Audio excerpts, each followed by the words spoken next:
Mr. Toye, the chairman of the board of the Toronto Blizzard, and all these many years in the North American Soccer League, this is the gentleman that brought Pele to the United States, that brought Franz Beckenbauer to the United States. This is the fellow who really put soccer on its feet here in this country. Clive, congratulations on assuming the duties of chairman of the board of the Toronto Blizzard, and congratulations on the position Toronto now has going once again for the Bowl. Yeah, it's kind of you, Howard. We're obviously delighted that for the second time in a row we're in the Soccer Bowl series. Trying to win it this time instead of losing as we did last year to Tulsa in Vancouver. Disappointed, even though I'm talking in Comiskey Park, Chicago, disappointed that we're not playing Vancouver in Soccer Bowl, because they're our natural rivals. We've had some pretty hot games with Vancouver. They don't like us in BC, and we don't like the Whitecaps too much in Ontario. So we had been looking forward to having the home game advantage with the Whitecaps. As it is, you and the people of the Sting messed that idea up by a tremendous victory in the semi-finals. But it is good for us. We think we've built the core of a team which is going to stay together for a long, long time. We haven't made many changes over the past year or two. A lot of young players who obviously can only get better under good coaching. So we're looking forward to this as not only the second Soccer Bowl the Blizzard's in, but the second of many more to come. Welcome to Good Seats Still Available, a curious little podcast devoted to exploring what used to be in professional sports. Here's your host, Tim Hanlon. Hey there, everybody. What's new? How you doing? My name is Tim Hanlon, and this is, of course, Good Seats Still Available, that curious little podcast that is devoted to what used to be in professional sports. I appreciate tremendously your finding us here in the wild and woolly world of podcast land. We know how hard it is to find quality stuff out there, and we appreciate you finding us, downloading us, and of course, rating and reviewing us and subscribing to us, doing whatever you can to listen to and, of course, share and recommend this little show. We appreciate it very much, and we also appreciate you staying tuned for a tremendous and wonderful conversation with the legendary Soccer Hall of Famer Clive Toye, who you heard there in the intro being introduced in the courtesy of the Wayback Machine. Back in 1984, that was a clip from, I think it was halftime of the first game number 1 of the 1984 NASL Soccer Bowl. That year, I think, was the first year that they decided to make the Soccer Bowl a 3-game best-of series versus a 1-game winner-take-all game. And that, again, was 1984. And when Clive, as we'll get to in our conversation, was the president, chairman, general manager, chief cook, and bottle washer for the Toronto Blizzard of the NASL in its last year. As a matter of fact, the entire league was in its last year. As a matter of fact, that clip wound up being the second to last game ever played in the North American Soccer League. And there's a lot of sort of consternation and question marks circling the North American Soccer League at that time in 1984. You could probably hear a little bit of it behind the scenes in between in the words there in that little interview clip. But we're going to get into all of that, of course, and prior to all of that, just the actual rise of the league, of the North American Soccer League, which Clive was instrumental in, frankly. Besides, say, somebody like Phil Woosnam, the longtime and former and now deceased commissioner of the North American Soccer League, there's probably nobody more quintessentially relevant and important in the history of that league, the North American Soccer League, than that of Clive Toye. We're going to get into his entire very impressive and story-filled career through the primordial ooze of the NASL, that being the International Soccer League, with a guy named Bill Cox, who we've talked about in a previous episode or two, who ran something called the International Soccer League, which was sort of this international round-robin tournament in the United States. Of course, the 1966 World Cup in England fueled even more interest in the sport here in terms of getting some professional leagues going, plural. There were no fewer than 3 entities that wanted to get leagues running, and 2 of them wound up doing so in 1967.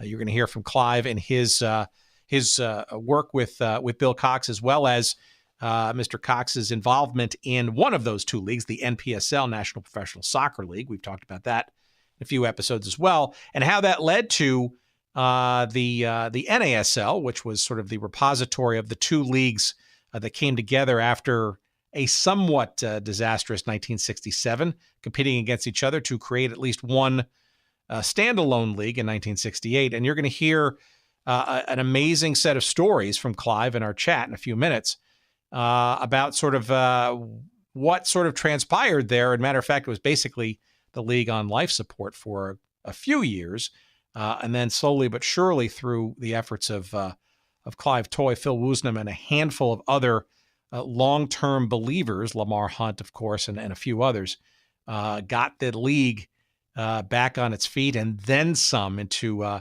just an absolute crazy time in the latter part of the decade in the early 1980s.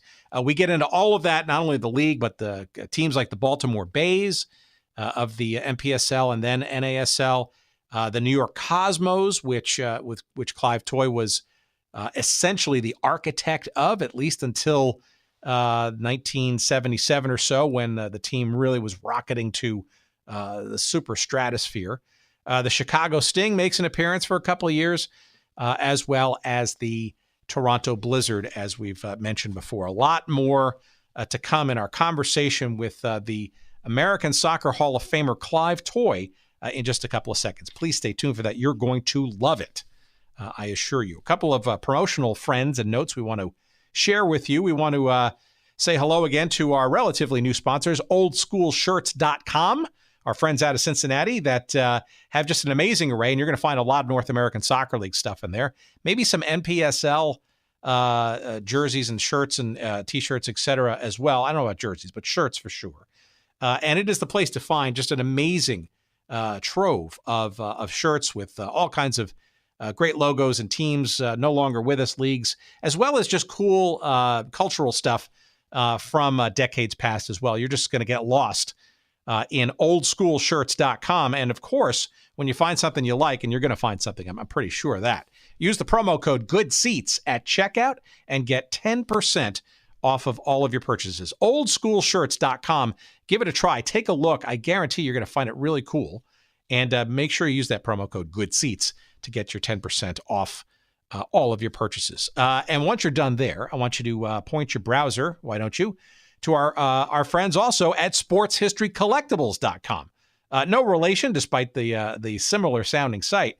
Sportshistorycollectibles.com, run by our friend Dean Mitchell out in San Diego, has just an amazing array of memorabilia. So from teams and leagues and nearly departed or dearly departed franchises no longer with us. So once you find that shirt or two to reminisce about the team or the league that you're missing desperately, why not go over to sportshistorycollectibles.com and find a few actual artifacts from said team? That could be press guides or bumper stickers or media guides. Occasionally there's some outerwear or shirts, but programs and yearbooks and you name it, pennants, all kinds of stuff.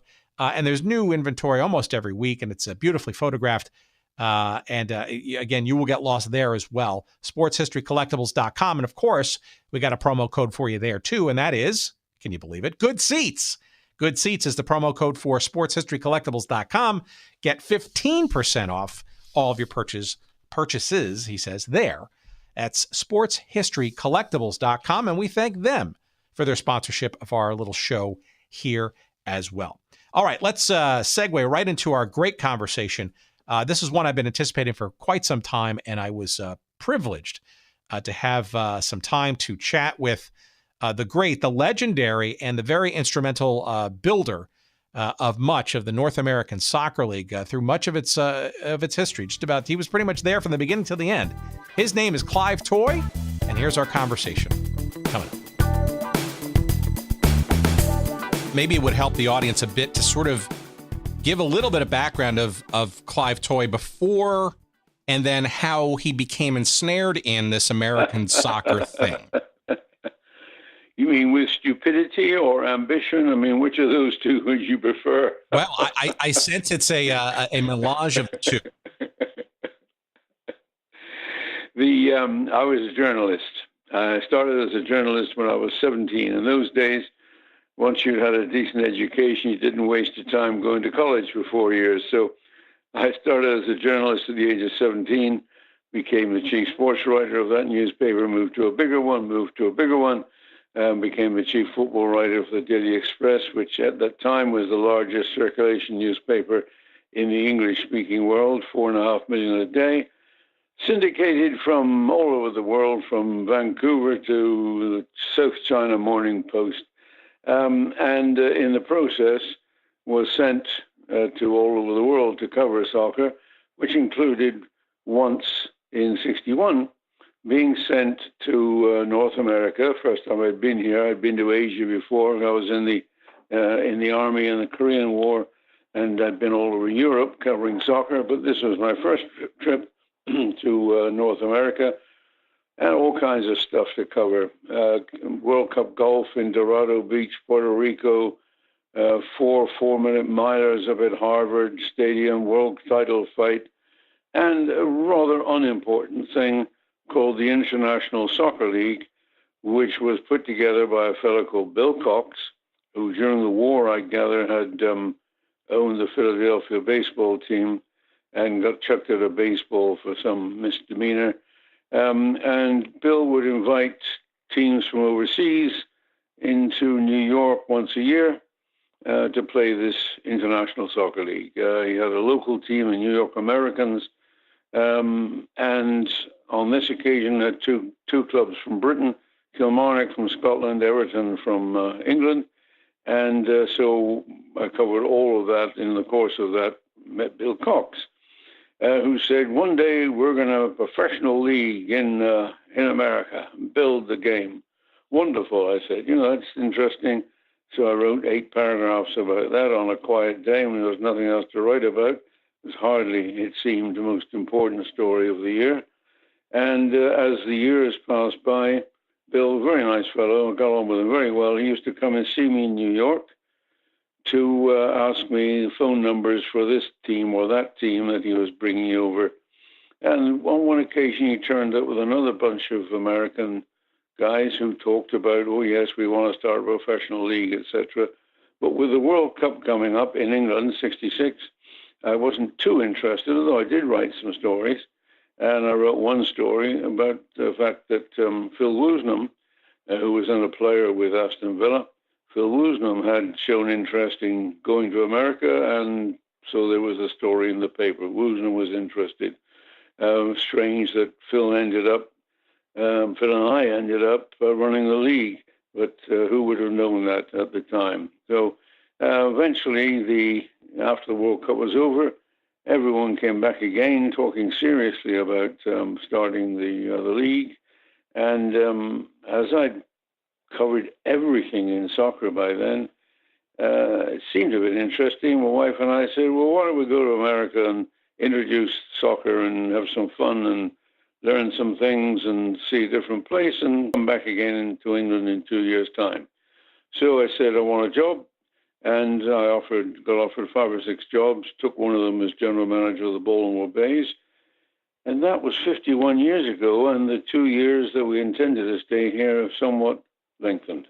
Well, so let's back up for a second. So did you, the ISL, right? So an interesting story. We've delved a little bit into it as sort of the primordial ooze, if you will, of what became the 3, I guess then became 2 professional leagues that kind of get going in 67. But what was your impression of the ISL? Because obviously, how can I best put this? That notion of bringing, quote unquote, the best international talent to these shores has seemingly been and still is, right, with the International Champions Cup and Charlie Stilitano and those folks, still sort of that, I don't know, that aura, right, that the American populace will only enjoy the best that there is on the planet.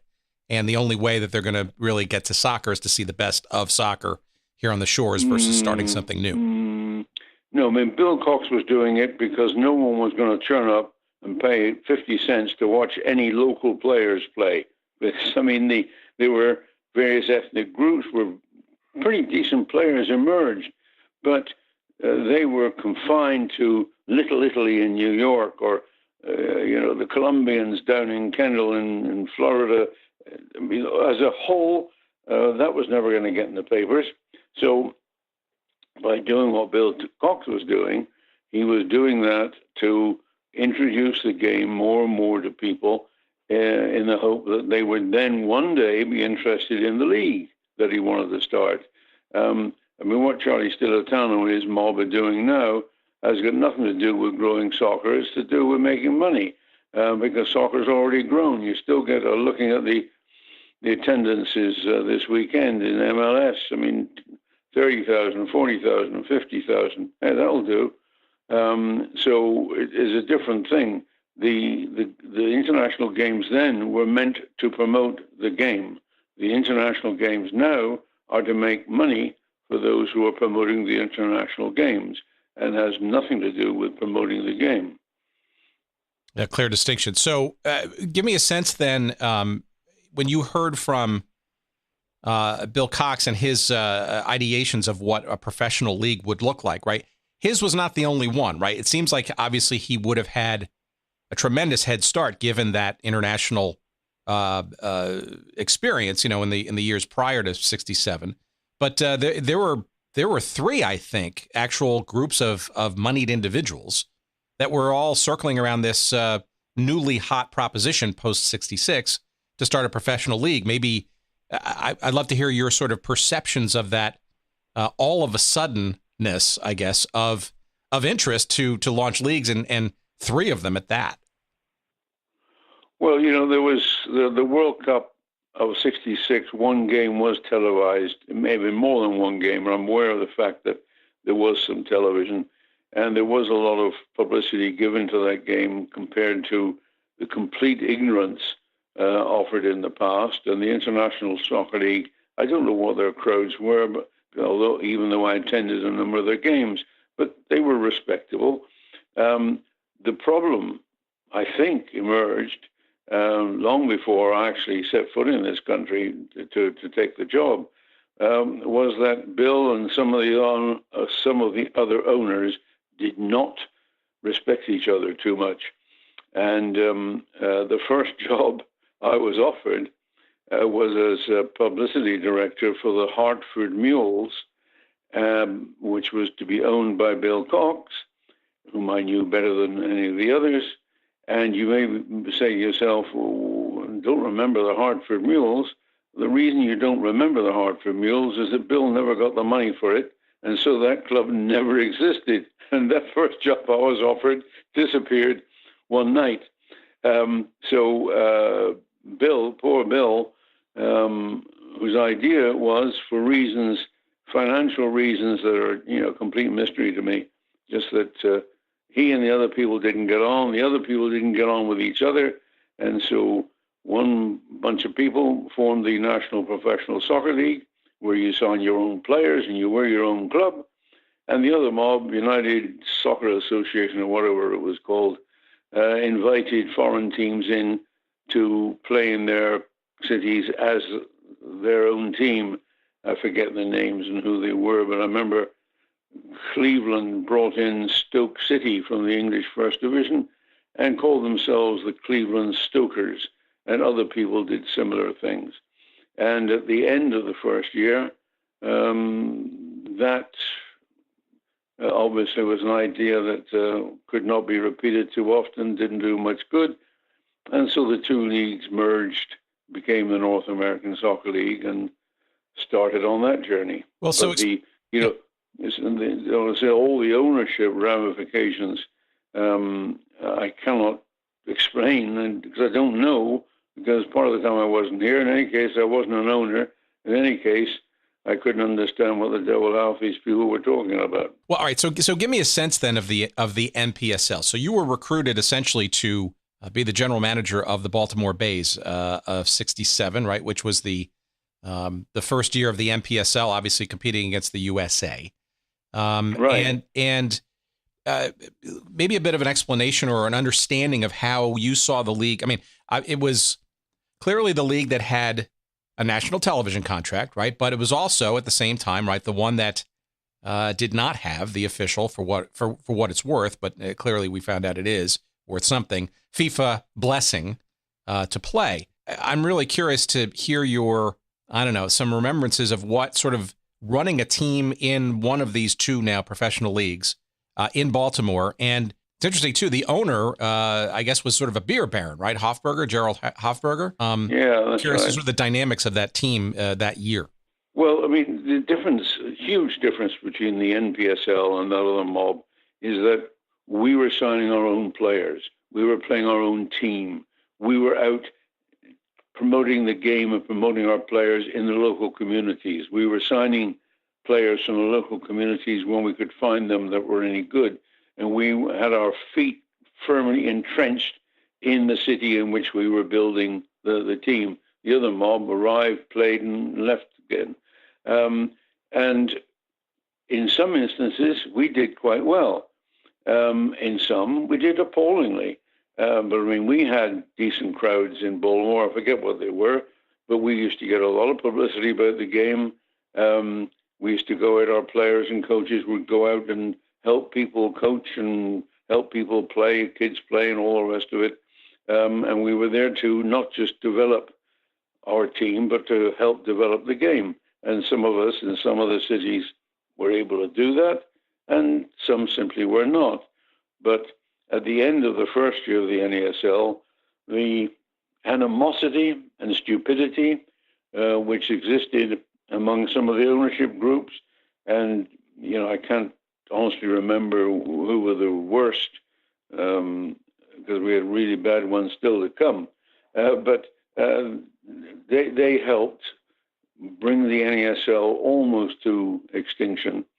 And so I left the Baltimore Bays, and Phil Woosnam left the Atlanta Chiefs, and we set up the NASL office in the visitors' locker room at Atlanta Stadium, and off we went to try and build the league, keep it in business, and build it, which we did, with great help from some of the ownership. Atlanta for one, Lamar Hunt in Dallas for another one. One of my jobs was to go out and try and persuade various people in various cities who'd expressed some interest in soccer to increase that interest and join us. And once I'd enticed them enough to feel that there was a chance there, then Lamar would join me. And so here was the Texan billionaire and the penniless Brit going out together, sharing economy class flights and sharing a room in a rundown motel to save money for the league, talking to people and trying to get them into the league, which we were able to do, so that the league did increase, did keep on growing. And one of our tasks, of course, was to do something in New York. And by chance, we found the ownership for New York, and that's what happened to the Cosmos. All right. Well, so before we get to the Cosmos, though, you're glossing over it a little bit. I just want to the dark days of the NASL, right? So after '67 with the two leagues, and then '68, which was arguably the better shot to have one united league together. 1969, 1970, maybe even a little 71, probably the darkest days of that league, right? Because you were down to, I think, 5 teams, at least on paper. I suspect that there were weeks or days where it might have even been less than that. I just a little bit of insight into sort of those dark days. I think that there hasn't been a lot of discussion, or at least stories that I've sort of been able to unearth that kind of really speak to just how grave, if you will, the situation was. It was one breath away from death. I mean, that's for sure. As I say, the entire league office was Phil Woosnam and myself. The vast space we had was the visitors' locker room in Atlanta Stadium with 2 desks and 2 telephones. And we had 5 clubs. We did whatever we could to keep something going, and rushed around and managed to do it, and managed to persuade 1 or 2 people who were in some other league, the American Soccer League. I mean, my memory fails when I come to these horror stories. but we managed to persuade them to Rochester, for example, the Rochester Lancers, managed to persuade them to come and join us. And, suddenly we survived. And 71 came. We found ownership for New York. And so the league, we managed to have an office and a secretary to help Phil Woosnam. And I left the league office and took over the New York task. Well, so the question before we get to New York. So, yeah, I guess the question is, why continue? What was the rationale behind when things were really quite dire, right? Because in many respects, right, you think about it, right? If you think about this period of time, right, the United States has gone from a period where you had no fewer than 3 actual ownership groups looking to start and establish leagues, and 3 years later, literally, it would be hard to argue that felt or could feel like rejection, like the patient is rejecting the transplant, if you will, of the sport. No, you have to understand. No. You're not talking about rejection of the game. You're talking about rejection of each other's. They could not, there were so many could not stand each other. No, we want to do it this way. No, we want to do it that way. No, we want to do it some other way. To the devil with you. I mean, we had a bunch of idiots floating around who just didn't know what the devil they were talking about and didn't like each other in many cases, and that was it. So it had nothing to do with the game. It had everything to do with that we survived because of good owners, and we were in those dreadful days because of a bunch of idiots. That's interesting, because I think it's really interesting and important to understand or hear sort of the belief in the sport, the game itself, if only done in a more traditional or professional and or well-reasoned and well thought out manner. And it seems to me like you're saying that a lot of it had to do with sort of greed, avarice, disagreement, and people getting in the way of each other versus the quality and the sanctity of the sport. Listen, I'm not sure how many of the silly devils actually ever saw a game. They just, there's something exciting. What was that on television? Oh, Charlie down the road says he wants a club. Oh, let's get in. I mean, I didn't meet all of them, but I mean, I met a number of them, and by goodness me, am I glad I had nothing to do with them. And we had a few like that later in the whole thing, which caused eventually the decline. So, I mean, ownership is a very important factor, and if they are prepared to be serious about it, you can do something. If they're idiots, the mob that owned Philadelphia later in the day, bunch of British rock stars, I forget their name, but superstars. I mean, for heaven's sake, what a complete fiasco they ran the club with. So, I mean, the idiocy of ownership is a major factor in those dark days, as you call it, of the, whatever it was, the late 60s. We had some good owners, and they're the ones who were still around when we reached a level of success. And then ownership came again, in my opinion, and destroyed the NASL after we had built so much towards the future of the game. All right. Well, let's we'll come back to that one, right? That we'll put a push pin on that one, because clearly the ownership issues will not go away and be very interesting in the later years. But maybe some background then on I'm going to assume the importance long term or eventually of having a franchise in New York, and maybe a little bit of understanding as to perhaps how this Cosmos thing came about in the first place circa 1971.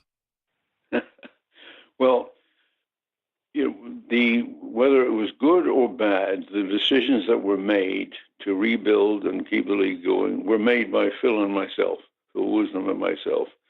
And we reached a number of conclusions when we were sitting in that locker room that New York was vital. We had to find the right owners who had the right amount of money, and at least owners who had the right amount of money who would hire me to run the club, and that Phil would run the league, and that we needed to start to build to get the World Cup hosted in the United States, and we needed to get Pele, the two big things were the World Cup and Pele, starting with the growth of the league in New York, etc. So we worked on those things and found the ownership in New York completely by chance. I don't know if you remember the name David Frost, who was a big TV personality in the UK. Certainly. And also became so in the United States. I think he was big interviewing Richard Nixon and all kinds of stuff. Anyway, I used to do a lot of work on the BBC, including a talk show with David Frost. And I thought, well, he must have got some money. Let's go and I don't know any Americans. I don't know any American millionaires. So let me try David Frost. And his lawyer said, oh, he's interested, but he doesn't have that kind of money. You should speak to Nesby Erdogan. So I said, oh, yeah, who's Nesby Erdogan? So he explained that Nesby was music, Atlantic Records, and Warner Communications, and big soccer fan. And we said, okay, how do we pin him down? And by chance, Phil Woosnam was went to the World Cup in Mexico in '70 and attended a number of functions. And one of the functions, he was introduced to Nesby Erdogan.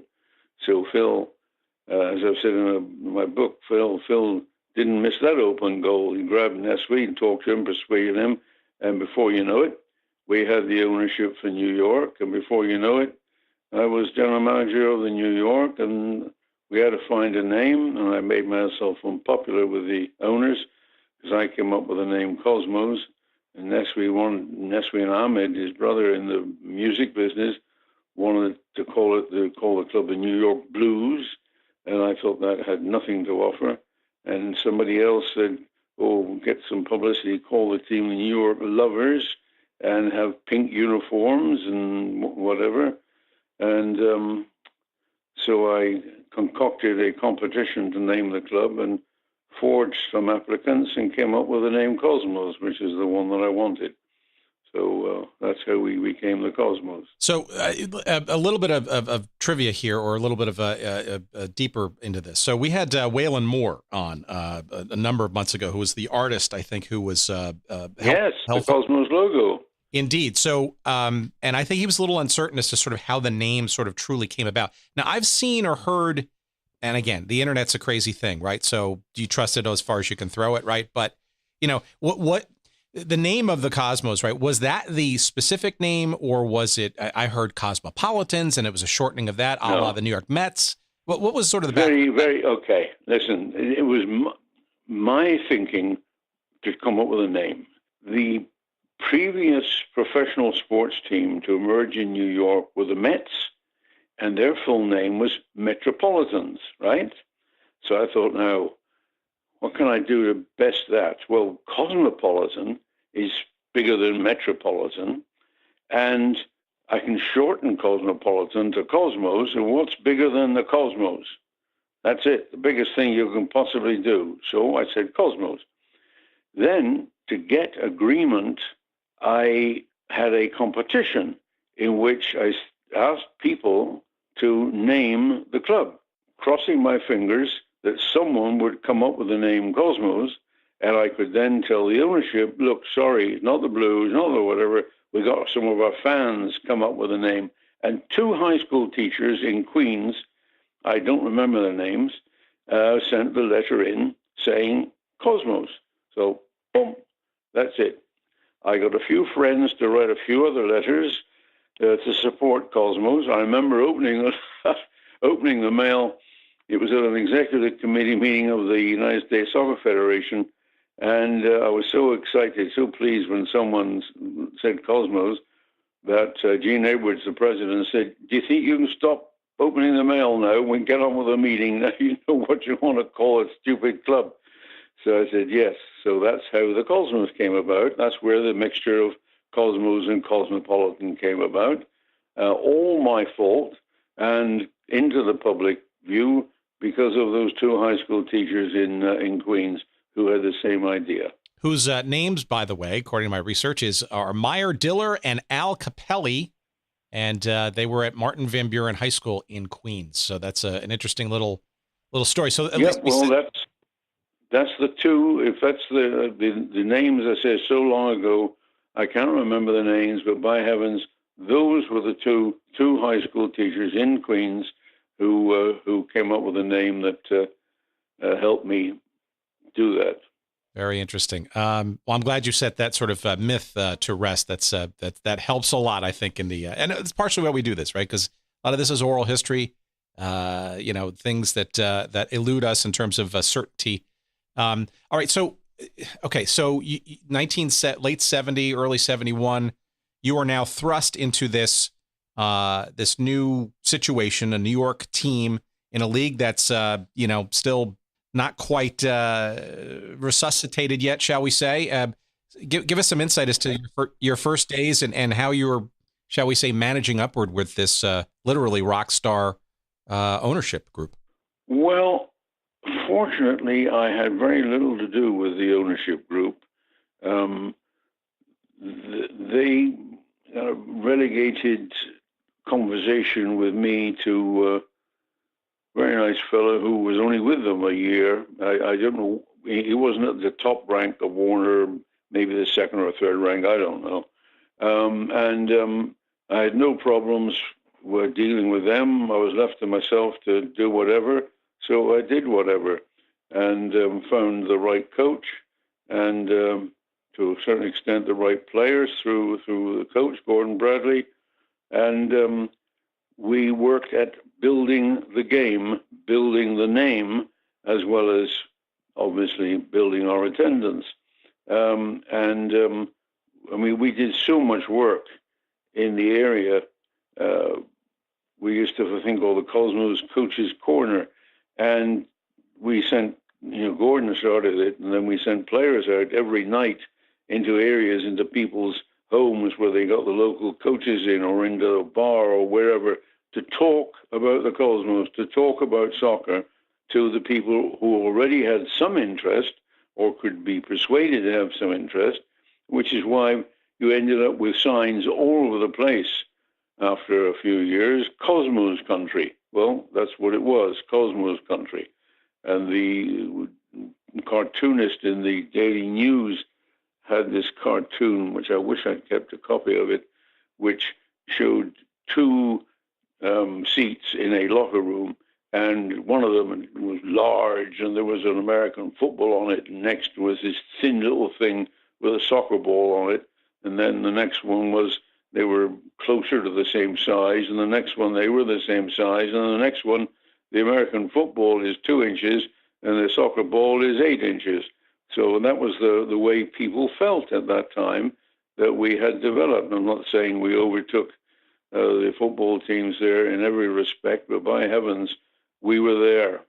So Yankee Stadium, right? That was the starting point, right? So you're thinking big, and it sounds like you're not getting too much interference, shall we say, from the ownership groups, right? So a little bit of overwhelmed or underwhelmed. Is Yankee Stadium the right place to play? And Gordon Bradley, right? He had played with the New York Generals of, was that the NPSL? Yes, they were part of the NPSL. So he had a little bit of familiarity with sort of what the on-field, performance would or could look like. Well, no, Gordon had played before all over the place and was playing and coaching in the German-American League, which was the strongest local ethnic league. He played and coached New York Hota, one of their best teams, because I wasn't going overseas to find the first people. I wanted to get into those ethnic leagues that existed in New York and steal the best from there, and got enormous help from the German-American League, which changed its name to the Cosmopolitan League after they became well associated with us. So I had to get people. I didn't know New York, and I didn't know the soccer people in New York. I became knowledgeable of the soccer people, but I needed knowledge locally. Gordon was the perfect mix as the local knowledge, local contacts, and a good coach, and a very hard worker. So that's what we got, a bunch of hard workers who really went out not just to build the Cosmos, but to build the knowledge of the game. And we ended up, I think it was every Tuesday, I think, we had arranged to go, we'd find a high school somewhere which had a beautiful field and all the rest of it, and work out the details with the high school that we were going to train on Tuesday morning on their field, and all classes would be abandoned for 2 hours, and all the kids and everybody would sit there and watch the Cosmos train and get autographs and that kind of stuff. I mean, that's one of the many things we did. I used to say, we don't expect you to come and see us, pay to see us, until we've been to see you. And therefore, we would go and see you and make the speeches or make the coaching or do whatever was necessary to get to the Greek Americans, the German Americans, the American Americans, the whatever Americans, and tell them about the Cosmos and about soccer. So this is grassroots, right? This is a complete 180, right, from what the ambitious owners of the previous leagues and teams, right, were doing, which is more, not that, right, not growing the roots, so to speak, right? This seems like it's very involve the community kind of approach. No. I mean, the NPSL, the clubs that existed from the NPSL and converted to the NASL and stayed, they to a degree were doing the same kind of thing. The U.S., whatever it was called, the other mob who imported foreign teams, didn't have a clue. And I don't know if any of them, maybe one or two of them, ended up common sense and joined the NASL. But it was a totally different approach to the whole thing. We were trying to build the game of soccer and doing so by having a league and having people employed to run a club and to promote the game in their territory and anywhere else if they could. I mean, it was quite simple. But it didn't necessarily translate into huge crowds, right? Either at Yankee Stadium, I mean, by the end of that first season, right, you're already looking at... Well, listen, why would it translate into huge crowds? I mean, people were still saying, what's soccer? Oh, what's the World Cup? Oh, what's our national team? I mean, soccer was not here. It may have visited, and it may have been in the clutches and minds and hearts of ethnic groups, but it wasn't here. And what had to be done was to build the game while building clubs and using the clubs and their personnel to build the game. And that worked where it worked, and it didn't work where ownership disagreed. Interesting. So then, okay, so Yankee Stadium, right? You're there, but so the move to Hofstra, right, for the next 2 seasons, was that because Yankee Stadium was largely too large and or not drawing? Was it because of the, I guess, pending, or I guess it was approaching renovation? Or were you maybe sort of saying, look, maybe we need to take a step back and be a little bit more intimate, I guess, perhaps in our settings before we kind of grow bigger than continue to the Yankee Stadium? No. The problem with Yankee Stadium was that they didn't want us playing if the field was wet. So therefore, there's a regulation. I forget what the time was for a Saturday or Sunday game, but if there's an evening kickoff at 7 o'clock, if it rained, they had the right to cancel the game any time up until 4 o'clock on the day we had a game kicking off at 7 o'clock. Now, how many seasons can you stick and doing that, knowing that people may be turning up and they turn up and find, oh, well, it isn't raining, but it was, and the Yankees said we can't play. I mean, a totally ridiculous thing, but there was no way of avoiding it because that was the first year, and then they kept on pushing that. So got to get out of Yankee Stadium. We're not playing at a blasted baseball field anymore. And Hofstra seemed the right place, stayed the right place until Giant Stadium was in the offing. And so I moved into Randall's Island then so that we were not trying to move all the way from Long Island to New Jersey, so to speak. And so that's when we played at Randall's Island, and that's when other things happened, including Pele, and then Giant Stadium, and away we went. All right, so you're saying that the Giant Stadium thing was already a glint in your eye in the mid-'70s, even before you had moved to Downing Stadium from Hofstra. Well, I mean, I can't remember what the sequence was, but once I knew Giant Stadium was being built, then that was the place I knew we had to go. But I can't remember what day it was that I thought that, but it was bloody obvious, particularly Sonny Werblin, who was responsible for the place, had decided that the field would be wide enough for soccer, not like most American football stadiums, where their game is a narrower field, and so therefore we had to play on a narrower field. But Sonny Werblin had the idea that, there's going to be soccer crowds, so let's build Giant Stadium wide enough for a real full-size soccer field. And so with that knowledge as well, and the belief in my mind that we were going to have Pele and big crowds, that was the obvious place to think about. All right, so let's get some sense of then as you're moving into Randall's Island and Downing Stadium, and charitably, I was decrepit, but it was certainly not necessarily the highest order stadium. Obviously, it had some appeal, right? Because as did the WFL World Football League team, the New York Stars, right? See, it at least it's close to Manhattan. It's interestingly located, somewhat centrally, but arguably very difficult to get to. Maybe some sense of those years, and then as part of that, this Pele thing, because you've already mentioned the potential pursuit of him in the first place. But I get the sense that the idea of Pele, right, especially one who has been here previous in years prior with lots of different Santos visits in international matches, ISL included, that this was almost perhaps part of the process, maybe even when the Cosmos was formed, that Pele would ultimately at least be given a fair shot to be brought to the United States. Is that correct? No. Stupid or not, there are things that Phil and I decided had to happen, and we would do our best to make them happen. Getting the World Cup in the country was one thing. Getting Pele playing in New York was another thing. So all those things were not just, what about this? We had it, we had it written down, so to speak. This is what we're going to do. And this is what we will try to do. And this is what we did.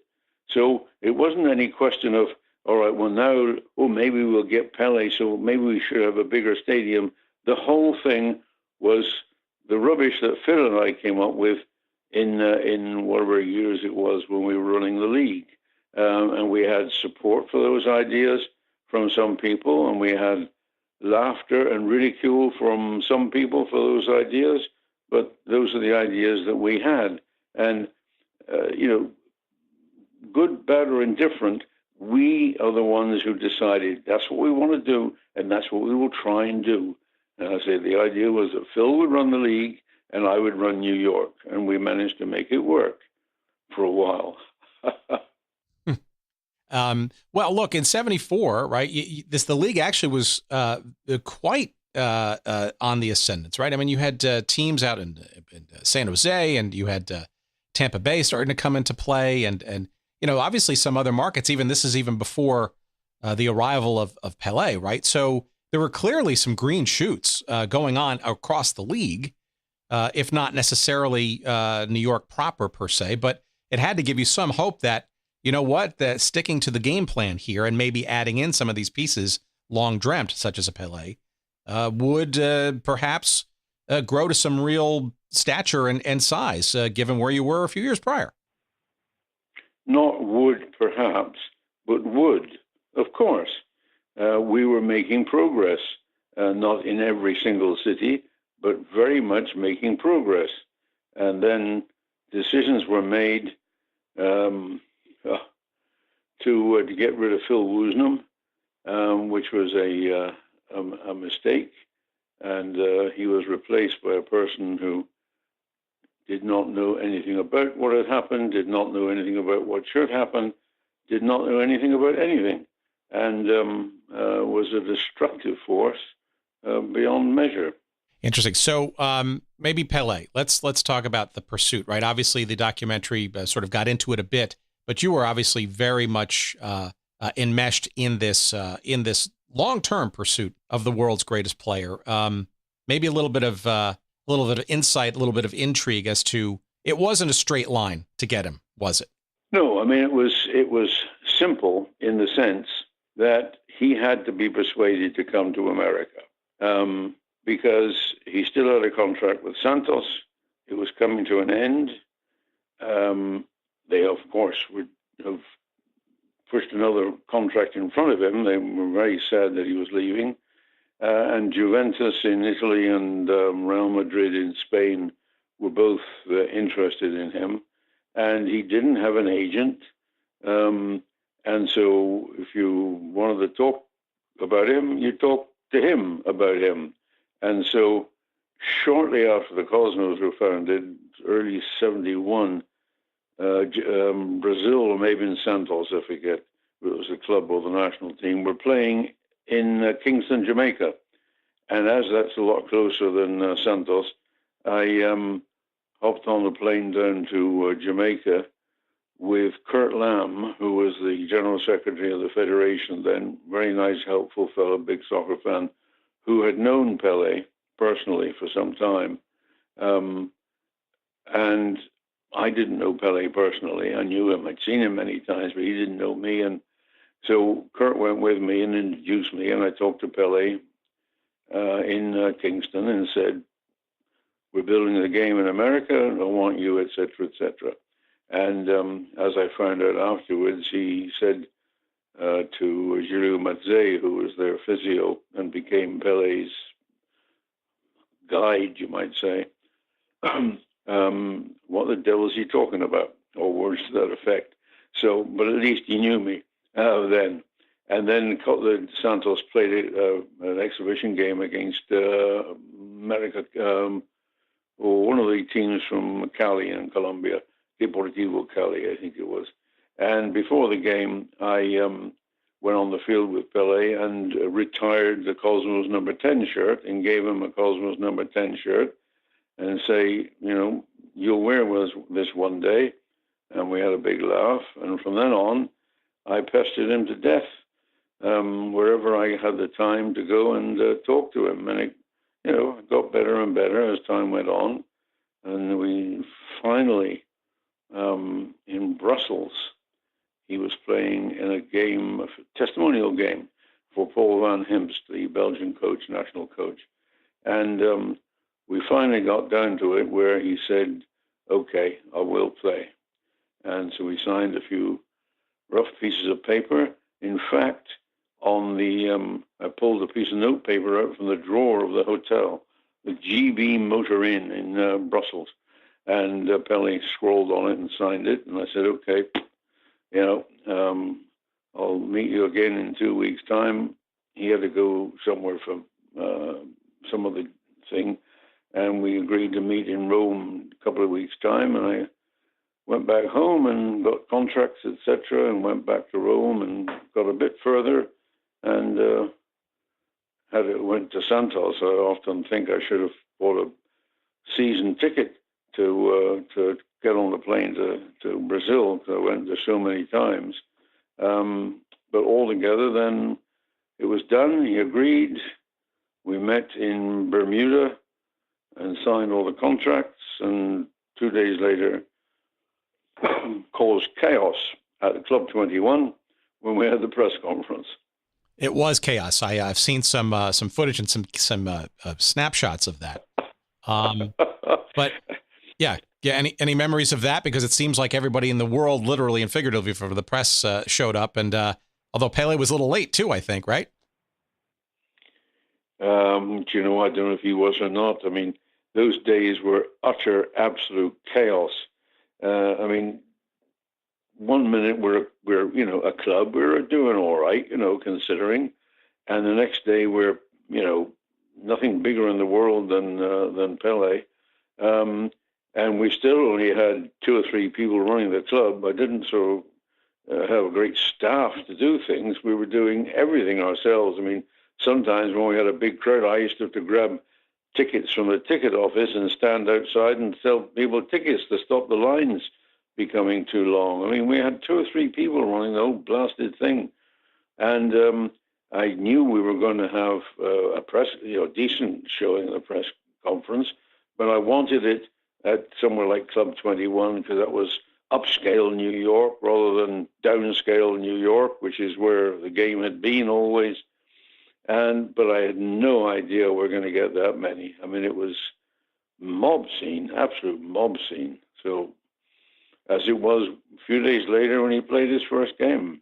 All right, so let's talk about that first game, because we had Kyle Rote Jr. on a number of months ago, and I quizzed him on what I tried to piece together was sort of a bit of the history of that first game, because it's my understanding, and I think mostly corroborated by Kyle, was this. So it was an exhibition game. It was I wouldn't call it hastily arranged, but it seems like it was in retrospect. CBS, right, a national live broadcast, right, which was quite something. But my understanding was that Dallas had a game literally that night before in San Antonio, and it had to be in New York, like for a 2:00 game for a nationally televised audience at that, to introduce Pele. It boggles my mind, and obviously, this is years later, right? So in hindsight, but that you'd be able to schedule an exhibition game in the middle of the NASL season, get a CBS to drop everything or somehow squeeze it in. I must imagine that not only the signing of Pele itself, but the days before and the days during the getting him here must have been just not only chaos, but just completely uncharted craziness to get that all together. Well, I think that I probably worked about 48 hours a day in that period. Things had to be done. There was very few of us to do it, but we did it. And I don't recall Dallas having to play in San Antonio. I have no idea, but I do know that we didn't have a game that weekend. And with Pele, we had to have a game that weekend to start the whole process. And I arranged, Dallas agreed to play and did play. Within a day or so, not only did we get TV, but we had sponsors who wanted to put their signs on the field. They came out of the blue and had to negotiate those deals.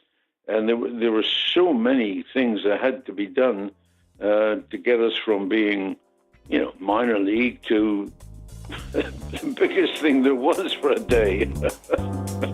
So it was fairly chaotic, yes. All right, just when it was getting interesting, let's bring this to a grinding halt, shall we? Just kidding. We got to pay the bills around here, and our friends at Audible have been very helpful in attempting to allow us to pay some of those bills, and we want to call them out now and remind you that a free audiobook download is yours for the taking, and also a free 1-month subscription to the service of Audible at audibletrial.com/goodseats. Again, audibletrial.com/goodseats for your free 1-month trial of the Audible service, and most interestingly, a free audiobook download for you to enjoy. 180,000 titles and growing every day to choose from, and there's absolutely no excuse to not find at least one title amongst that cavernous selection available to you that you won't find to be enjoyable and good for the soul, including a couple of books that might be interesting to our audience. And yes, some new ones, frankly, that I'm finally listening to. One that I'm listening to right now is by Carson Cunningham. It's narrated by Paul Gardner, and it's called Underbelly Hoops, Adventures in the CBA, a.k.a.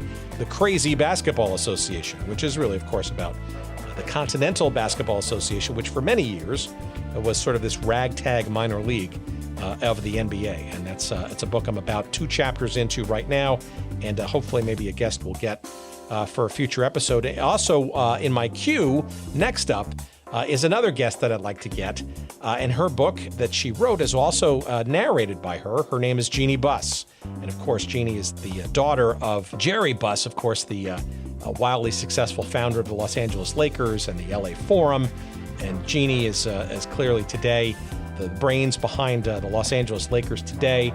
She and her brothers were active, of course, in things like, along with her father, World Team Tennis, the Major Indoor Soccer League with the LA Lasers, all kinds of stuff. So her book is next on my list. That's called Laker Girl, and that too is available on Audible. And again, it's one of the many thousands of titles that you can choose from when you go to audibletrial.com/goodseats. And again, you too can get your free audiobook download to give it a try, perhaps one of those 2, or perhaps one of the other 180,000 titles available to you as well.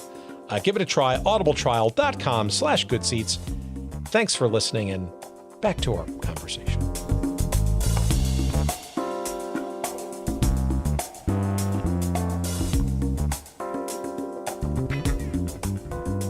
Okay, so there's another sort of rumor floating around there, and I don't know where this sort of came about in our conversations in this podcast, but maybe you could either put this to rest or corroborate it. Was there, to your knowledge, any kind of sort of agreement amongst the league or the league clubs or owners to help subsidize this big contract of Pele's beyond what Warner Communications, the owner, was putting together? That is sort of a take one for the league kind of thing to help get Pele here and share the wealth, so to speak. It's quite simple. I did a deal with the league that if Pele played in their home game, I mean, if he was injured or whatever, it didn't count, but that we would get a percentage of the difference in their regular home gates and their gate for the Pele game. So, if somebody got 10,000 normally and 50,000 for Pele, we get, I think it was 15, could have been 10% or 15% of the difference of the gate revenue between their poor crowd and their Pele crowd. That's the help that we got to finance Pele. Interesting. So it wasn't a check ahead of time. It was a performance guarantee or percentage of the time he was with the. Yeah, the clubs, they agreed. Here's what we normally get, and here's what we got when you were there, and here's your percentage of it. Quite simple. At what point, when Pele sort of brings it, obviously, and a lot of people sort of look back and sort of say, well, it was an immediate, a catalyst to, obviously success in crowds in New York, certainly, and the league itself. But it's true. I mean, you look at it, it's almost like a direct line. I mean, the attention and then the curiosity, right? It's almost overnight in that respect. At what point, I mean, this is by 76, you're back in Yankee Stadium, so you can accommodate some larger crowds. And then obviously you're on your way to Giant Stadium circa 77. But at what point did you and Steve Ross, the Erdigans, the management, overall, everybody involved with the team, it feels to me like it was an inflection point of some substance, right? That also begat the notion, the idea that Pele probably the beginning of this pursuit of quality talent, not the end of it. There came a major difference of opinion. I signed Beckenbauer over the objections of some of the owners because I wanted him to be the last foreign player I signed, because he was such a complete player on the field that I wanted a whole more and more young Americans to come on, and I felt that we could do quite well with the number of Americans who were beginning to show talent, and Pele there to play in the middle of the field and control everything. But the signing then at the urging of Steve Ross, the signing of Kinalia, and then somebody else wanted, that's right, the Erdigans wanted a Turkish player, and so we ended up signing a Turkish goalkeeper and had a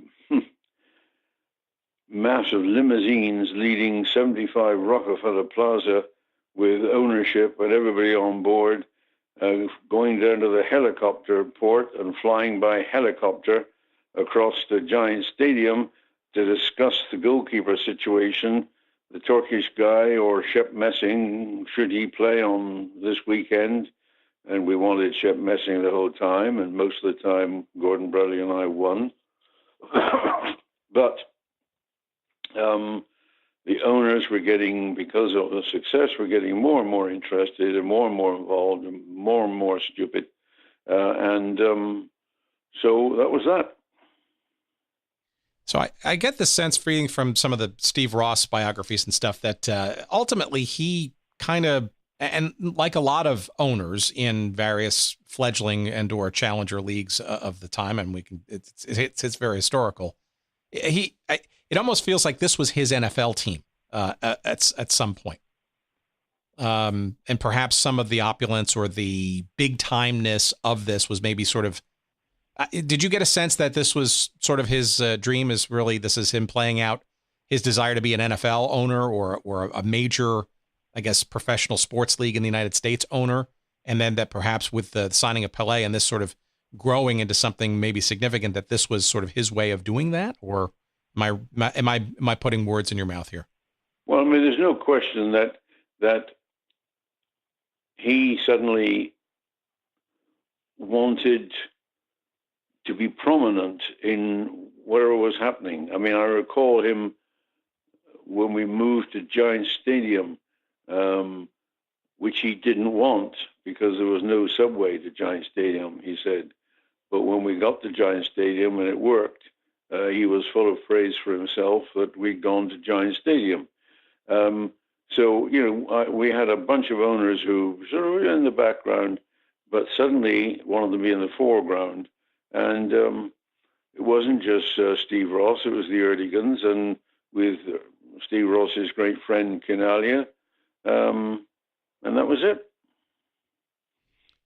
So maybe some sense of the 77 season, right? Because it's clear that you've been helping architect this team from where it's very modest beginnings, right? And obviously from the league office itself to, shall we say, the precipice of, I don't know, superstardom.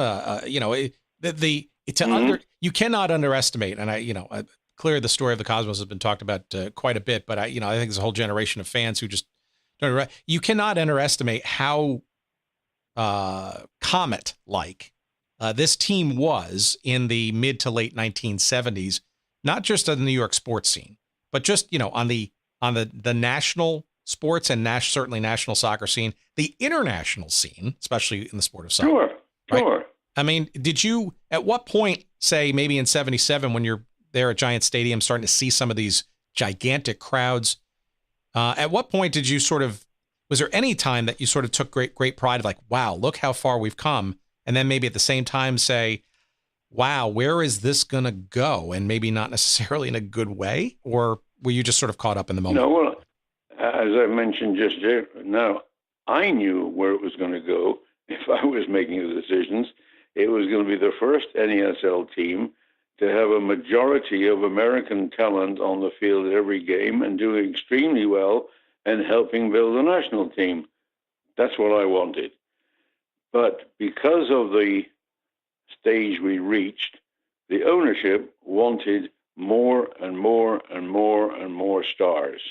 As Ahmed, I think it was, said at one time, they wanted the number one player from each country in the world, which was absolutely opposite to what I wanted to do. And I mean, I remember once somebody saying to me, look, you better pop up and see Nestle because he wants to talk about who to sign for next year. Oh, all right then. So I went up and I said, oh, these are some of the players. Here's a list of half a dozen players I've been talking to and thinking about. And he looked at the list, didn't say anything. He said, sign him, him, and him. And I looked and I said, well, the only problem with that, Nestle, is all three of them are left backs. And we don't exactly need three left backs. So that was another item of building my total unpopularity with the ownership. And their ideas were just totally different than mine. And it was my ideas that got us there, but my future ideas were absolutely opposed to theirs. So, if I may be so bold, how did it sort of come to an end? This is in the 77 season, I guess, that you essentially left. I wonder if it was similar to around when Gordon Bradley left the team as well and was replaced. And I mean, it seemed kind of all of a sudden for somebody who followed the team early in 77 to see, right? I'm curious to hear that back. It was all part of what I just explained, where ownership suddenly wanted to make decisions. It was explained to me one day that the ownership was upset that they didn't get enough publicity and enough thanks for what they were doing. Well, they weren't exactly there at Randall's Island to see what we were doing. So the thing developed to where they wanted to make decisions. They wanted to make decisions about the coaching, about the players, about everything, even though they hadn't got a bloody clue. So they said to me one day, look, we've had enough. And so I departed. Was that in the middle of the season? Was this before, the playoffs and the soccer bowl? Before the playoffs, yeah. Okay, so that must have left you, I don't know, I would say bitter, but certainly miffed. No? Well, to talk about them is difficult because there may be women and children listening to this program, so I have to be careful what I say, what words I choose. It was a disgusting way they behaved. They were totally useless in terms of what they wanted to do, and their attitude to the people who'd built the club, not just me, but Gordon Bradley as well, was despicable. And I'm only sorry that they're dead, passed away, because you shouldn't speak such ill of dead people. But it's a fact. Those who built the club were dismissed. And I would assume the feelings of bittersweetness, right, when that gigantic crowd in the playoffs at Giant Stadium, the world's the largest in the U.S. at that point, the Soccer Bowl championship.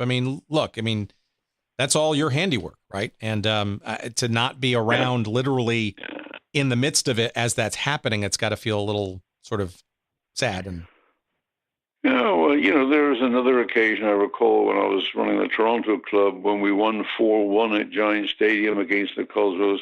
I remember that very well.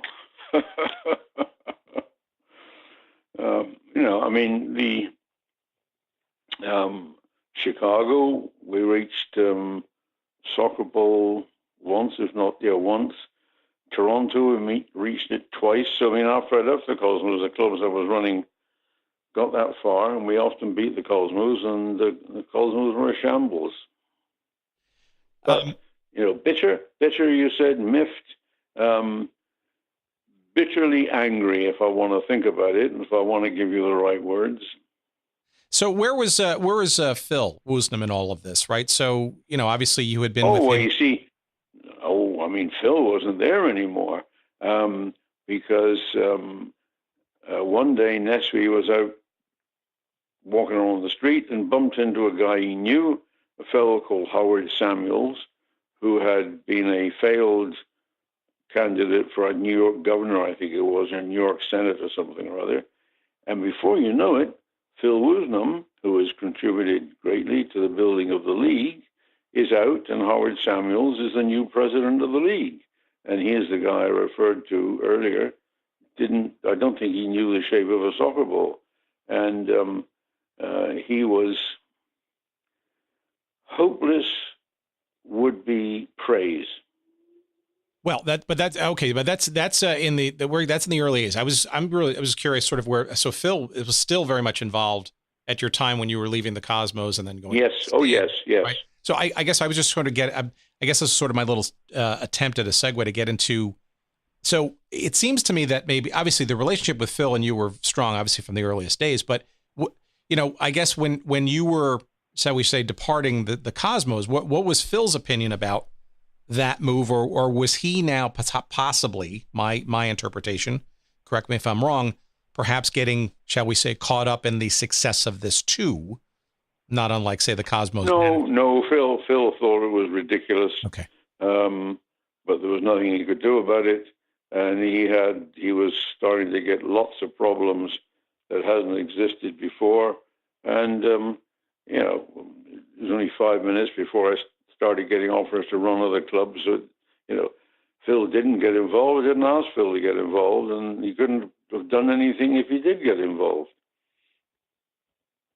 How did the sting come about? What obviously you would be perceived to being a very hot, I would argue, commodity, given what you had done from the earliest days, building up what was arguably now maybe the most, certainly the glamour club, or the beginnings of the glamour club of the NASL. I suspect Lee Stern probably saw you from afar. And how did that Chicago Sting relationship come about for Lee, I knew Lee quite well because, I was on all kinds of committees and Lee was, and so we'd met and we'd had arguments and whatever, but I met him scores of times, and he just gave me a call and said, what about it? And so that's what happened. And what of the Sting? Very interesting. Lee is on our list. We've been touching base with his folks, and hopefully we're going to have him on an episode in the coming weeks. But was this so 78, 79? Were you splitting time between Wrigley Field and Comiskey, or had you been at Soldier Field? Oh, yeah, that different was, market, right? That was dreadful when we had to play playing two stadiums the same season. That was awful. The hiring Willie Roy as a coach was one of the few good decisions I made in Chicago. He did a good job, recruited some good players. But that two stadiums, plus then we were, because of somebody else in the league, we were going to have indoor soccer as well, or did have indoor soccer. And the Sting were going to play in some beautiful brand new arena. And something went wrong with the arena. It fell down or couldn't be used. And so there was another playing problem for the Sting, and I just couldn't stand it. So I let Lee carry on and ended up a few weeks later taking the Toronto job, which was a bit easier. But funny thing is that about last year, I got an email from Lee saying that he'd just come across some Sting tickets from when I was running the club, and that they were $1 for kids and $3 for adults. And how did I expect to fill Soldier Field charging such huge, horrendous prices for a Sting game? So I replied and said, well, as you haven't paid, that's what you're fired. So as I replied and said, as you haven't paid me since 1979, that's about $30 million you owe me. And so he replied and said, no problem, I'll wire it as soon as I find out how much of your expenses went on Cuban cigars.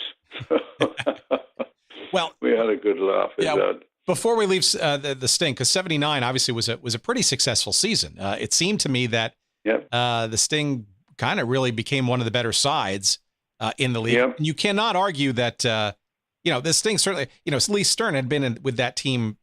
He's probably the longest lasting owners, right? And to what financial detriment, right? But it's certainly, now living in Chicago as I do now, it is amazing to me how many people have fond memories, even if they weren't alive at the time, of this club. Yeah. It was the logo, or people like, Coach Willie Roy or Karl-Heinz Granitza. Certainly, I suspect you were part of that, him coming to that franchise, et cetera. Yeah. Well, that's good. We did a decent job there in a couple of years that I was there, and they carried on doing a decent job. So that's the way it went with several clubs. All right, how does Toronto happen? And I'm really curious because by 1980, when you joined them as president, general manager, I don't know what the official title was, but the head honcho. Whatever. Toronto at the time had a very interesting and somewhat torturous history with the NASL, right? Because when they won the championship in '76, right, they were known as the Toronto Metros Croatia. Sure. Which I'm sure was based on my readings, was something that Phil was in particular not too happy about, having sort of that ethnic relationship, but it was kind of a lifeline for that club to keep it there in the city at that time, which he needed, right? That's right. And suddenly, out of the blue, I had nothing to do with it, that I can recall. Out of the blue came these TV people. I shouldn't remember their names, but I don't. Who bought the club from Croatian owners, and then gave me a call and said, "Oi, you fancy coming to Canada?" So as they were changing the name to the Blizzard, and I liked Toronto, it was a nice place, and they had Cuban cigars there, which they didn't in the United States. So I took that job, and we did quite well. So that was the Global Television Network. So there's a picture, and I'm trying to remember. It was trying to remember some of the players that were featured in the picture. And I don't know if it was the first season as the Blizzard or the second, And I don't know if it was, I just don't remember. I will find it and I will email it to you. But do you remember a game in the early part of one of those first seasons, either 80 or 81, where it was actually snowing? Almost. Oh, sure. Yeah. Oh, yes, absolutely. It was, in fact, if my memory is correct, it wasn't snowing before the game or in the first half, but when the players came out for the second half, it was pouring down. Yeah, it's a great picture, and I will post it when we post this. Yeah, no, oh no, absolutely, it was snowing. It was the perfect welcome for the blizzard. That's hilarious. So, all right, so give me a sense then of the 1980 to 1984. You're leading the Toronto Blizzard, and you're still very much involved in the league. So I guess I have sort of two questions in regard to that. So one, with the New York Cosmos and all of their, shall we say, vaunted success, or at least perceived success in your rearview mirror, and having been with at least one other club and now a second club since then, I'm really curious to hear what was your perception of the league at that point in your Toronto management days? When did you sort of see things go a little, shall we say, wobbly in this sort of 2014 league thing? I can't say what year or precisely what, but as the days or months or years passed, a lot of unbelievably stupid decisions were made by the league. For example, the league had an executive committee which consisted of people like Lamar Hunt and I think Lee Stern and George Strawbridge in Tampa, sensible people, and me, and suddenly all these new people, because we expanded, that was it. We had an expansion, and the expansion brought in a bunch of new people who were the same kind of idiots who ruined us in the first place, because they changed this executive committee, and each division had to have its person. And the people on the executive committee, I think with maybe one exception, were suddenly people who had not had 5 minutes experience in the league before. And so decisions were made that were totally ridiculous. I mentioned earlier, these idiot rock stars who owned Philadelphia, who just had no idea what they were doing. They weren't in Philadelphia. They were just somewhere where they had a team. And did a dreadful job there.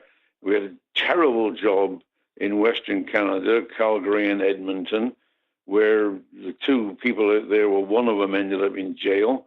And then the TV people in Toronto got a bit, well then first of all, the people in Montreal, which was, the big brewers owned the club and were doing a good job, whatever the brewer was called. I think it was Molson, right? Molson, that's right, yes. And they quit because of the idiocy of a decision that Howard Samuels made, and they were so perturbed at the way it was made so casually that they quit. And then the TV people quit, and they sold it to a fellow called Karsten von Worseby, owned a bunch of hotels, including the York Hanover in Toronto, and was a soccer fan, German guy, hence York Hanover, York being the old name of Toronto, Hanover being where he came from in Germany. And we were doing okay, but then he got into terrible trouble. Business dealings in Bermuda and Germany and all kinds of places, and was I'm not sure if he ended up prosecuted or not, but it was bad days for him. And at that same time, the league was finding the stupidity of its expansion, because some of the expansion guys, like the idiots in Western Canada, were ruining things, and some of the good guys, like I say, Moulton in Montreal, decided they didn't want to do business with idiots, stay in business with people who were doing everything wrong. So the league started to fall to pieces again. And I had forgotten until you raised this subject.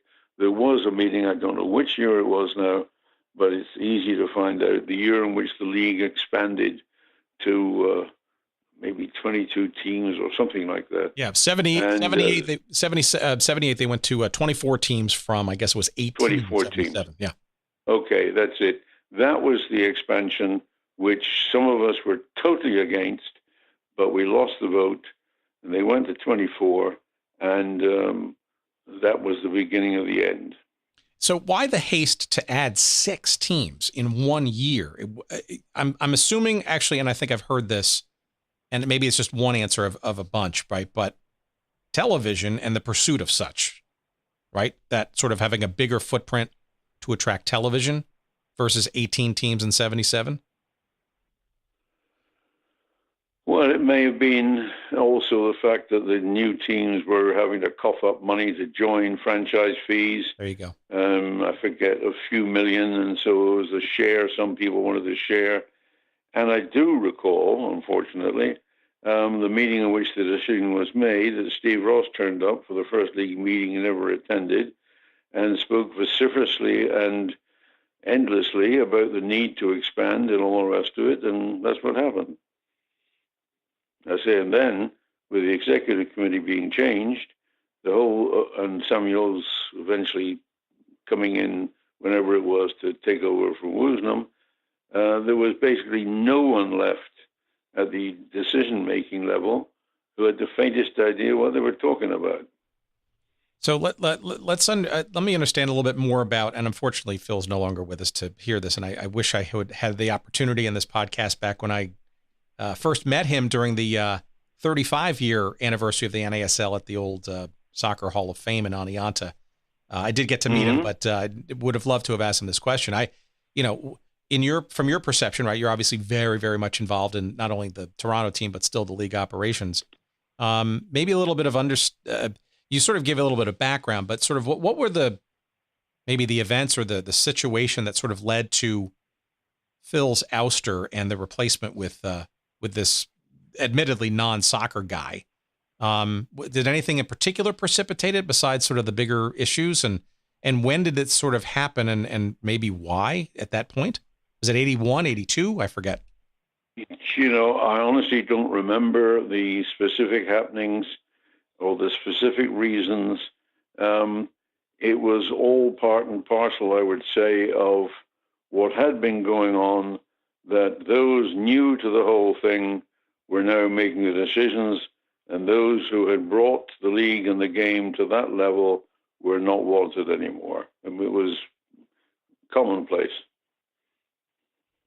Well, but with that, though, the soul of the entire league, right? You arguably you were a microcosm of that back in 77 when you left the Cosmos, right? It's sort of, you're responsible for basically bringing the team to that level of success, and then potentially what it goes to further, right?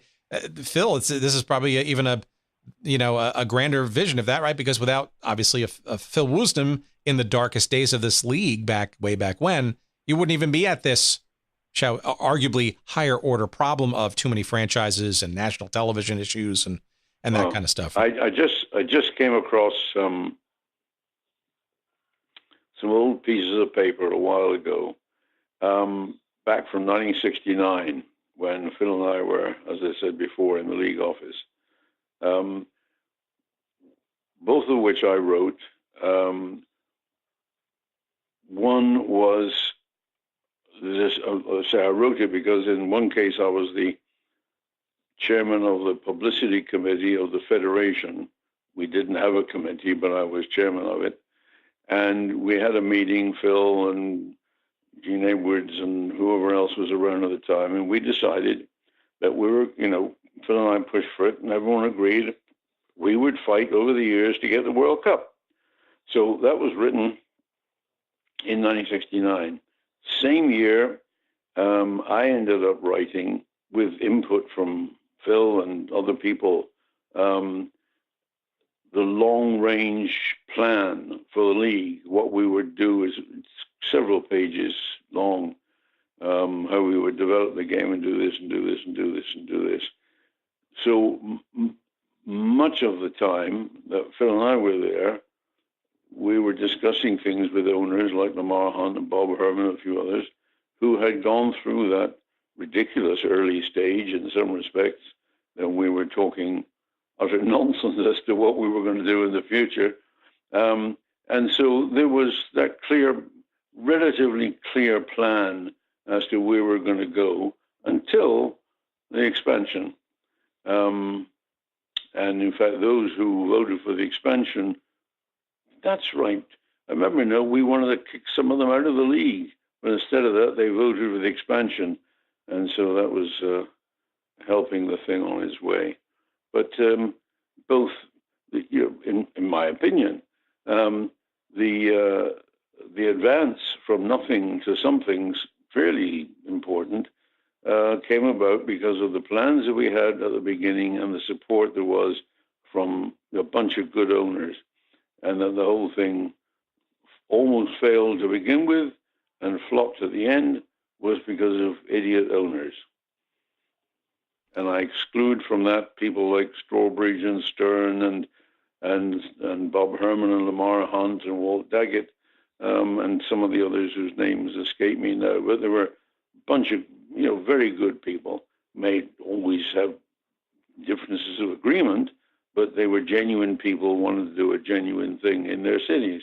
But some rubbish.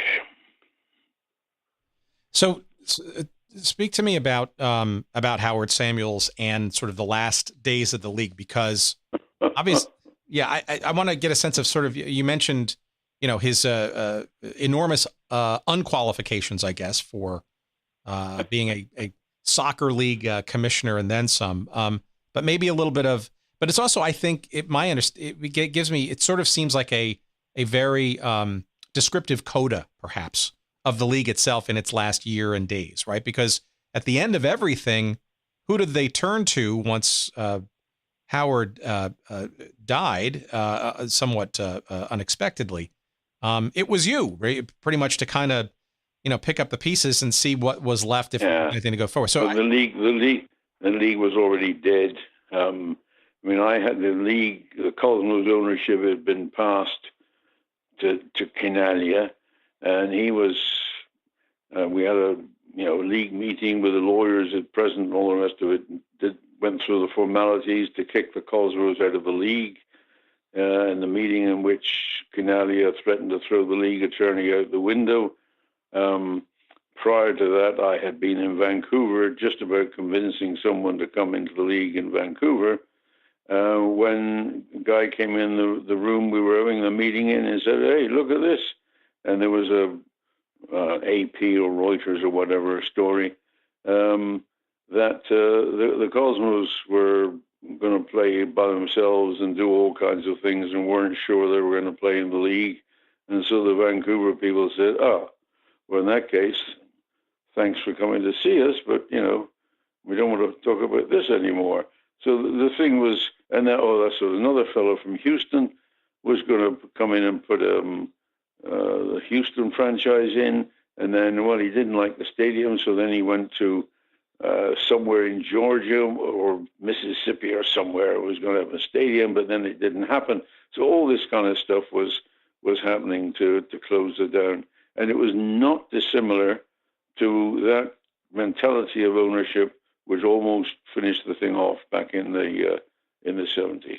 So you were with the Blizzard 84. You came that close to winning the championship in 84, the now 3-game series called the Soccer Bowl against Chicago, your old team nemesis. And Samuels, basically by the end of the season, just shortly thereafter, dies of I think it was a heart attack, right?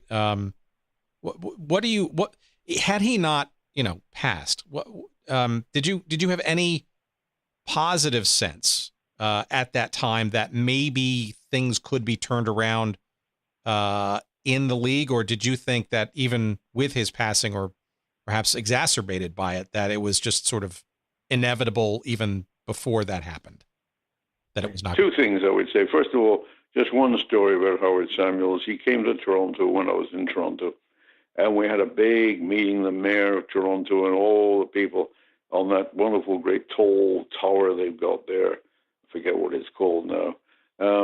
So we got this 50, maybe 100 people, and Howard Sanders made the speech. I think it may have been about soccer ball or something, whatever. It was to promote us. And at the end, as his voice raised, he said, and one day the United States will win the World Cup, which, of course, was not met with tumultuous applause in Canada, but complete silence. I mean, what a... Yeah, not a great read. Not a great read of the room, right? I mean, just awful. People were looking around saying, "Who's this stupid idiot? If he doesn't know what bloody country he's in."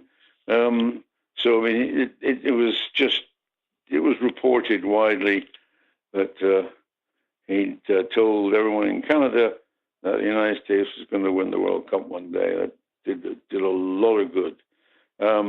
And your question about did I have a feeling things were going? Undoubtedly, and it in fact it had started when that expansion took place and the changes in the executive committee members and all the rest of it. It was for those who had what I would say common sense. We were all concerned. And I mentioned a bunch of owners just now who were good. I mean, they had their concerns. But now they were in a minority vote, and things were not going well. All right. Well, a couple of things as we sort of, I guess, sort of round the corner here and get out of the NASL. So one thing that the league certainly, and that you were certainly part of course, was sort of the approach to the on-field play, right? So the rules, right? The experimentation, the 35-yard line, the shootout, the 3 North Americans on the field at all times, the points system. In retrospect, these things look like not only part of the vanguard, but frankly prescient, given sort of the sometimes morbid state of the game and frankly how some of those rules have changed since the 70s and early 80s.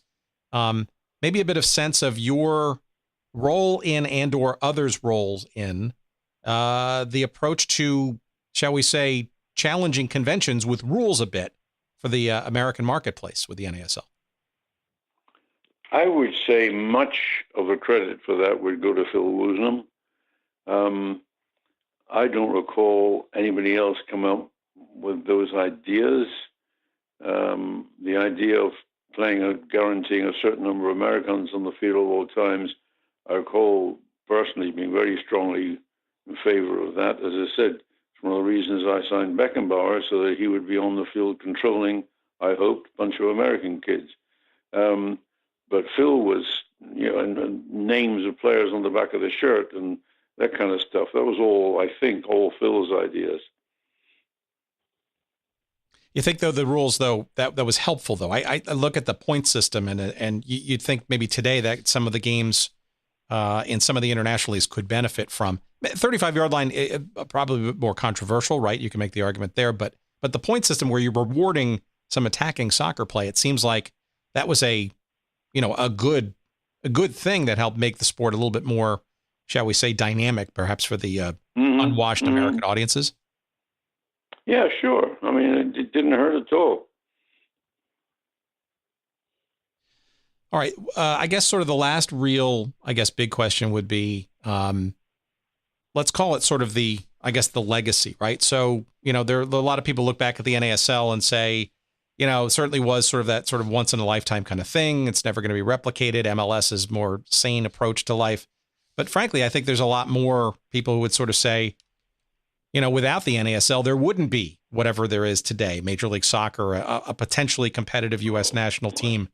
The World Cup, we didn't even talk about that. Maybe we could just start there and then go to your sort of your legacy sort of answer. Without the NASL, yep. One thing that wouldn't be taking place for sure is this conversation. And another thing that wouldn't be taking place is your conversation with anybody else about the game of soccer. The NASL did it. And I don't mean to say I did it or Phil Woosnam did it. the NASL with its collective work, some of it good, some of it brilliant, some of it not so good, some of it terrible, changed the entire picture. From literally when we started, people would say, "Oh, soccer, what's soccer? Oh, what's that, like kickball, is it? You play? No, I didn't know that. And what's the World Cup? And what's a national team? And, why are you doing this? Do they play this anywhere else?" I mean, we were communist midgets, according to a newspaper I think it was in San Francisco, intruding into the American game. In Baltimore, I remember being asked by, I forget his name now, with one of the big Baltimore newspapers, when we reached the championship game in '67, playing Oakland in the final. He said, "So if you beat Oakland, you'll be world champions, right?" So I said, "Well, no, because there are so many other countries where soccer is played, and we would only be champions of this league. Not like a team in the NFL is world champion, or Major League Baseball is world champion, or the NBA is world champion, because nobody else plays those bloody games. But everyone plays our game, and so we won't be world champions." I mean, that was the kind of mentality that existed. So it was from almost zero. I say the only place the game existed then was in little narrow ethnic groups in various cities. It existed in St. Louis. It existed in Annapolis. The Naval Academy in Annapolis had a soccer team, and Glenn Warner, their coach, was known because he was the only soccer coach in Maryland. I mean, it was nothing around. So if it hadn't been for the NASL, there'd still be nothing around.